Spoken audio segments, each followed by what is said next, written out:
3월 5일이 마지막, 지나면 121% 환급률 상품이 안 나옵니다.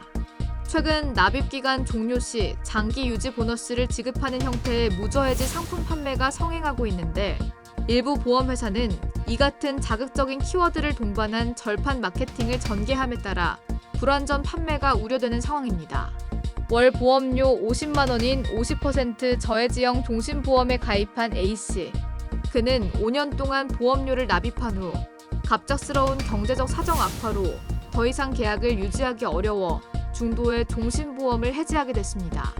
A씨는 표준형 종신보험을 가입했었다면 해약 환급금을 2,405만 원 환급받을 수 있었지만 50% 저해지형 종신보험에 가입해 1,356만 원만 환급받게 됐고 표준형 대비 1,049만 원 추가 손해가 발생했습니다.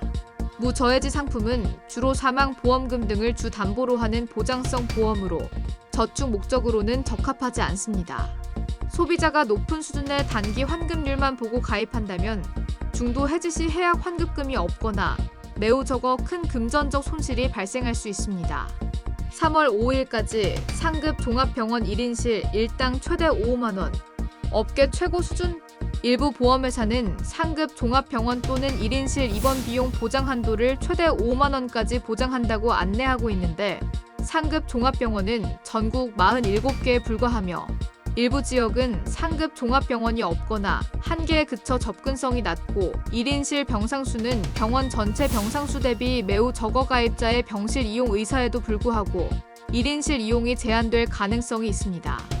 상급 종합병원 또는 1인실 입원 비용 담보의 경우 해당 의료시설 이용 가능성이 낮아 가입자 기대보다 실제 보험금이 적거나 없을 수 있고 입원 비용 관련 유사 담보를 복수로 가입하는 경우 불필요하게 추가적인 보험료만 부담할 수 있습니다. 특히 실손의료보험 가입자는 약관상 보장 한도 내 실제 발생한 입원 비용을 보장받을 수 있으므로 입원 비용, 담보 가입 결정 시 기가입 보장 내역을 먼저 확인하는 것이 필요합니다.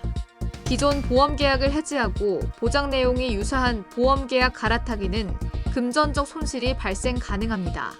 기존 계약과 신계약의 사업비를 중복 부담하게 되고 기존 계약 유지 기간이 짧은 경우 해약 공제액 등을 공제하고 남은 적은 금액의 해약 환급금만 돌려받게 되는 것입니다. 또한 연령 위험률 증가로 보험료가 인상되거나 계약 전 알릴 의무의 재이행 과정에서 일부 담보의 보장 제한 등 가입자가 예상치 못한 불이익이 발생할 수도 있습니다. 특히 종신보험을 갈아타는 경우 사업비를 중복 부담하는 셈이 되고 보험료는 연령 증가에 따라 상승하므로 기존 보험을 장기간 유지 후 신규 보험으로 갈아타면 보험료가 상승합니다.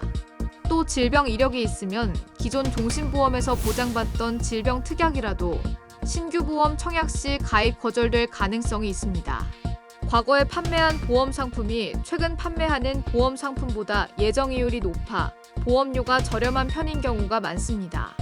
이에 금융감독원은 일부 보험회사가 단기간 한정 판매 등의 절판 마케팅을 공격적으로 전개하는 등 보험업권 내 과당 경쟁이 심화되고 있어 17일 소비자 경보를 발령했습니다. 아울러 금감원은 불완전 판매 발생 가능성을 면밀히 모니터링하고 이 과정에서 발견된 각종 소비자 피해 우려사항에 대하여는 즉각적인 시정을 요구한다는 계획입니다. 금감원은 향후 자율시정 노력이 미흡하거나 보험계약 유지율이 낮은 등 부당승환 우려가 높은 보험회사 GA에 대해서는 현장검사 등 모든 감독 검사 수단을 통해 적극 대응할 예정이다라고 밝혔습니다.